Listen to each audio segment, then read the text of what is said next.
What up, homies? I'm Rob. Welcome back to High Altitude Homesteading. I'm super excited about today's video because today we're going over one of the main reasons why we started this channel originally. And that reason is to chronicle our journey in creating a closed loop, self-sustaining suburban food system. Say that 5 times fast. Suburban food cycle, self-sustaining suburban food cycle, self-sustaining suburban food cycle. Because that's essentially what we're trying to do here is we're trying to produce enough potatoes to feed and grow our mealworms, and then produce enough mealworms to feed and grow our chickens. So I've touched on it a few times in a couple other videos about what we're trying to do here with our closed loop food system. But in this video, I want to go over it more in detail. So I want to show you guys, so I've showed you a lot of the potatoes already and everything, but I want to show you guys the mealworm farms that we have. And then after that, I'll kind of explain how we're going to use all those pieces together to create our food loop, our closed food cycle. So in short, what the cycle is going to be is potatoes to mealworms, mealworms to chickens, and then chickens to us, either through meat or eggs. The mealworms won't be exclusively what we feed to the chickens. We'll also supplement with microgreens, kale, black oil, sunflower seeds, table scraps, anything else that we can throw in. But our goal is to really get them on the mealworm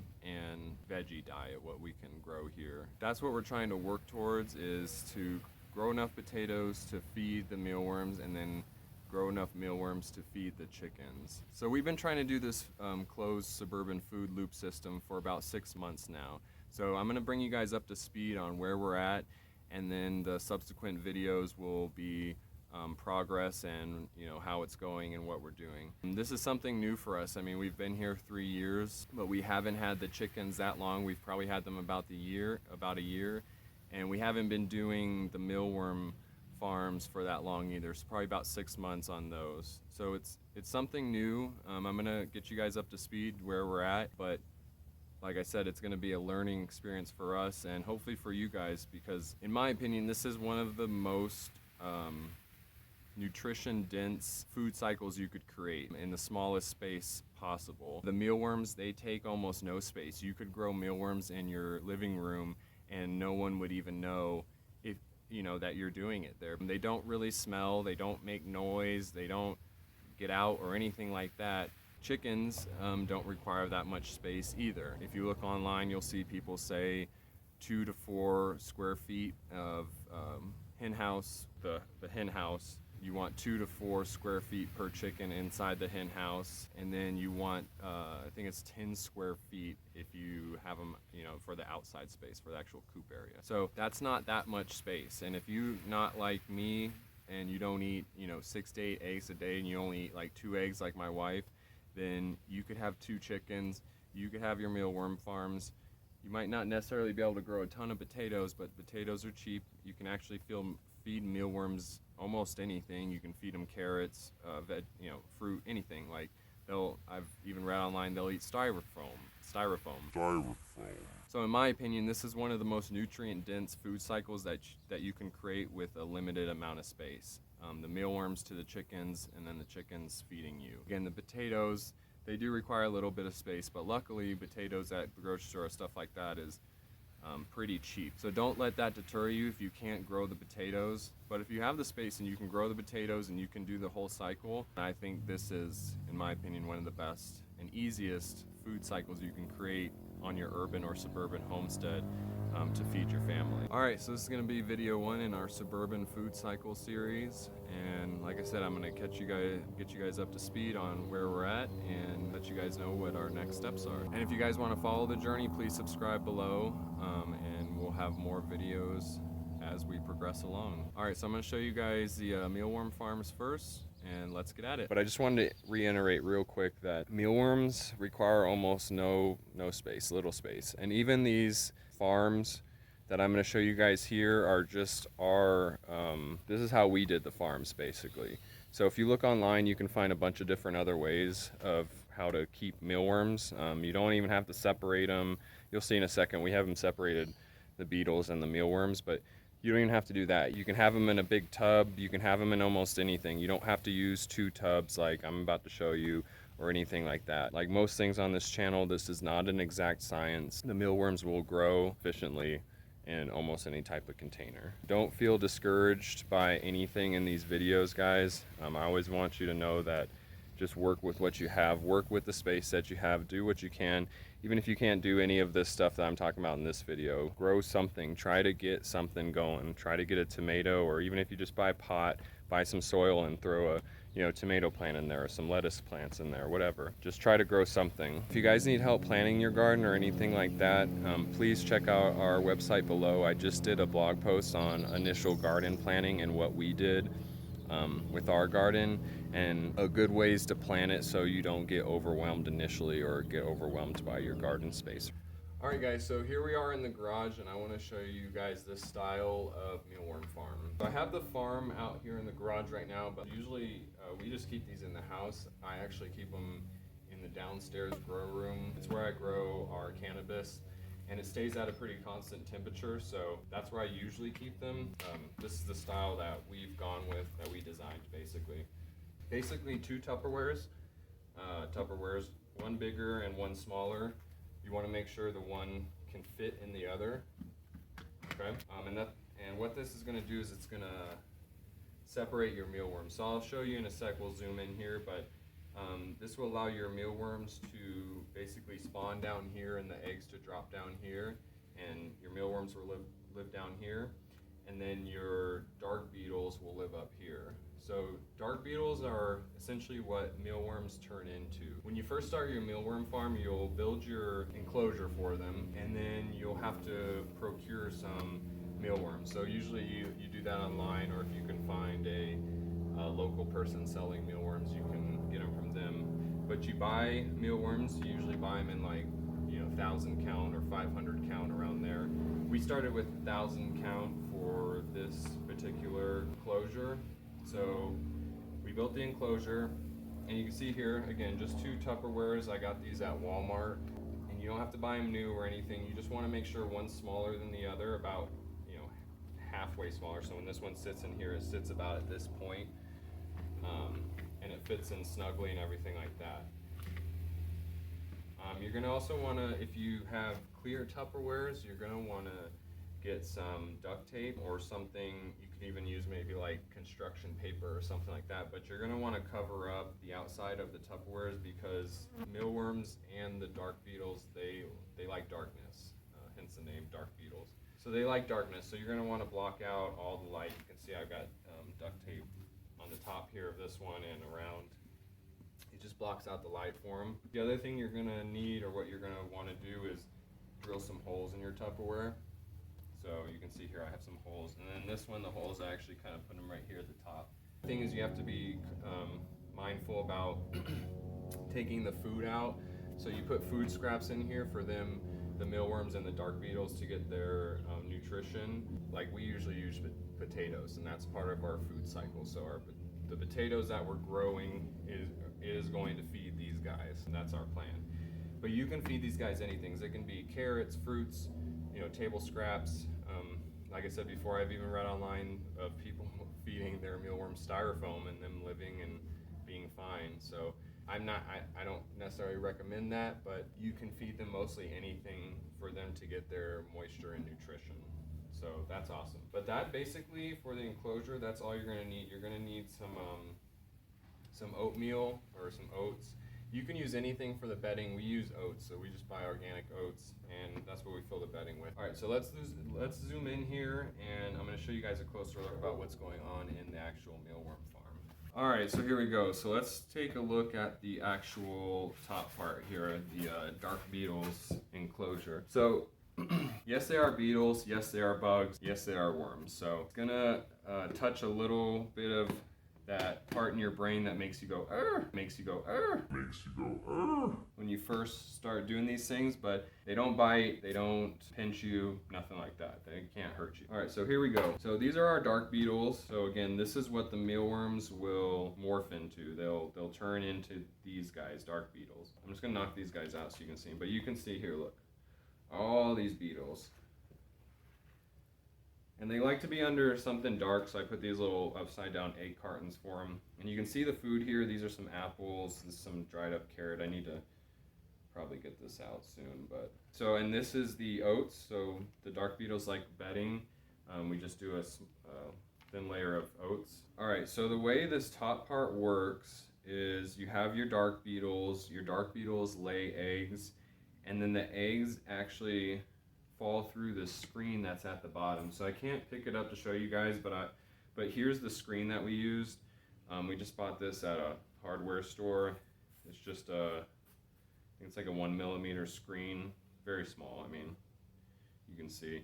And so I took this Tupperware, I used just a skill saw or whatever, and I cut out the bottom of it, and then I fashioned with some duct tape or whatever this screen to the bottom. And what that does is the dark beetles live and chill up here, and they lay eggs, and then you basically shake this thing every other day or whatever, and the eggs fall down here to your bottom part, and this is where your mealworms will develop and grow basically. So I don't know if you guys can see that on the camera, but there are a ton of baby mealworms in there right now. Yeah, so those guys will grow, they'll get bigger, and basically then you'll take this bottom part, you'll sift out. So a good tip to do with your oats is to actually grind them up, use a blender and grind them up, because then what you can do at the end is you can just take this whole thing, dump it in a sifter, and you can just sift out the bedding and just have straight mealworms for your chickens. So yeah, these guys will grow in here. Again, you just provide them the same kind of food that you would mealworms. Right now we have some apples in here and some carrots and stuff like that. And they grow, and it usually takes them probably about 3 or 4 months to get big enough to where you'd want to feed them to your chickens. And then you just sift out the bedding and you feed them to your chickens. And you can feed them to them live. That's how they like them, raw and wriggly. And yeah, they're super nutritious, super good for them. You know exactly what's going into them, and you know exactly what's going into your chickens, and so you know exactly what's going into your own body. Okay, so another thing with this top part is advantage to keeping them separated is the dark beetles will actually eat the larvae of the mealworms. So if you have them together, the dark beetles will eat the larvae, which won't decimate the colony or anything like that, but it will just cause it to grow a little bit slower. So that's why we've separated them. But like I said before, you don't have to separate anything. I mean, you could just have a Tupperware like this, or even a Tupperware like this, a smaller one, and you could have your beetles and your mealworms all in the same Tupperware, growing them and stuff like that. All right, so I found a mealworm to show you guys. This is a kind of small one, but that's what a mealworm looks like. This is what they turn into.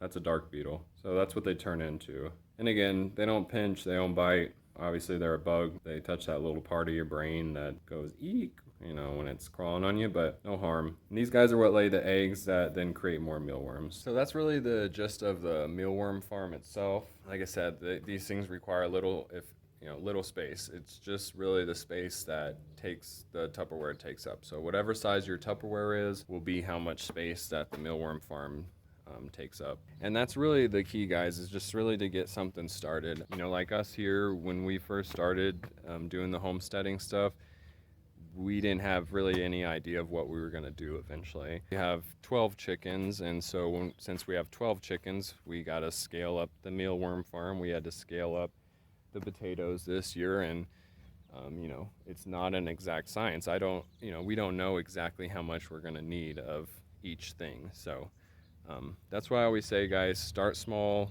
especially if you're doing a little bit bigger homesteading stuff. You're always going to be making changes to your plans and scaling up or scaling down, whatever you're doing to try to meet your needs. You're not going to figure that out by just making the best plan possible, especially with gardening and stuff like that. It doesn't usually go to plan like most things. So that's really, I think, the key to not getting overwhelmed into building a successful food system. So another reason why we stress starting small here on our urban homestead, or why we stress it in these videos, is because, I mean, gardening takes time, and you don't know how much time you're going to have to devote to your garden. So if you start smaller, then you can, again, work your way up. You can start with one box, see how much time it generally takes you to do one box on the weekend or something like that, and then you can work up and fit your homestead around how much time you have to dedicate to it. One of our main goals with the urban homestead was to produce as much food as we could. You're not going to be able to provide all your nutrition if you're just working on a big yard like us. So what we tried to shoot for is providing one piece of our meal was the first thing that we shot for. So we just went for breakfast. So for our breakfast, we always eggs, we eat fried kale and stuff like that. So we've now incorporated kimchi, and we also do kombucha for our breakfasts. So, but at first, all we tried to do is see if we could grow enough kale to feed ourselves every day with the kale. So we did that, and we accomplished that. We tried to shoot for, okay, let's see if we could grow, get enough food to just do one meal. So the meal that we tried to do was breakfast, and we ended up getting chickens and see how many chickens we need for how many eggs we needed daily. And when we got to the point of being able to supply our own breakfast, all the food that came with our breakfast, including the jalapenos, pickling those, the eggs, the kimchi, the kombucha, and kale. That was a great feeling. I mean, that was what we had set out to do, because you're not going to supply all your nutrition on an urban homestead, because meat is one thing. If you eat meat, you're not going to be able to have your own livestock. You can't even have usually goats or cows. You definitely can't probably have a cow unless you have a big urban homestead, but then it's not an urban homestead. Then you're working off a small hobby farm or something like that. So on an urban homestead, you can maybe have goats if you have a big yard. We don't have a big enough yard for goats, so you can maybe get goat milk and make cheese and stuff like that, but there are still going to be things that you're not going to be able to supply for yourself. So don't try to shoot for the moon. Just try to set small incremental goals for yourselves, and then work up to those goals. See if you can supply one of your vegetables the whole year round. See if you can supply all of your potatoes, something like that. And then see if you can think of a meal, if you don't want to do scrambled eggs or whatever, whatever meal you want to think of, see if you can think of a meal to try to produce that meal yourself. Because when you're eating your own food, I mean, that's great, but when you're eating your own meal, that's pretty awesome too. And man, I just get super pumped about this kind of stuff, because I mean, homesteading and that kind of stuff is really great no matter what reason you're doing it for. If you're doing it just to be more self-sufficient, I mean, that's dope. Getting your own food, eating your own food, knowing where it comes from, that's one of the best feelings in the world. If you're not doing it just for the self-sufficiency part or survival part, mostly everything you do in your homestead dovetails like environmental things. So, if you think about your garden, for instance, you're creating an environment for insects, for birds, stuff like that. You're also producing your own veggies, which is great. That's much better for the environment than going to the store and buying kale that has been shipped from Mexico or even from California or whatever, depending on where you're living. So that's great. Just everything. A lot of the things that go with homesteading also dovetail environmentalism, or they're good for the environment. So no matter which reason you're doing it for, if you're doing them for both, great, but it doesn't matter, because if you're doing one, it's doing it for the other, which is awesome. Because there's something like 40 million acres of lawn just in the United States alone, and if we were able to convert just a quarter of that, just 10 million acres, to food forests or sustainable food forests, we could be self-sustaining, or we could have food security as a nation, basically, not just individually, but as a nation. We would be able to be food secure as a nation and produce our own food, essentially, if we could just convert a quarter of the lawns in the United States to food forests. We need every little lawn that we can converted into a food forest, because not, again, it helps insects, it helps birds, it helps everything. It's better than just having turf grass. Turf grass is terrible. It takes a lot of water. It provides no environmental benefit for anything. It's just aesthetically pleasing for people, and that's it. Again, if we could just take a quarter of the lawns in the United States and change those over to food forests, we would be food independent. We would have food security as a nation. All right, guys, so that's a wrap on today's video. This is video 1, and this will be video 1 in our self-sustaining suburban food cycle series. And I'm really excited because this is the stuff that I really like to get into. This is the main reason why we initially started the channel, is to chronicle our journey in creating this suburban food cycle. So I hope you guys join us. If you want to, please subscribe below so you can get alerts on our videos when they come up, and we'll have updates throughout our progress here. All right, that's it for this video, guys. I'm Rob. This is High Altitude Homesteading. Hope you have a good day.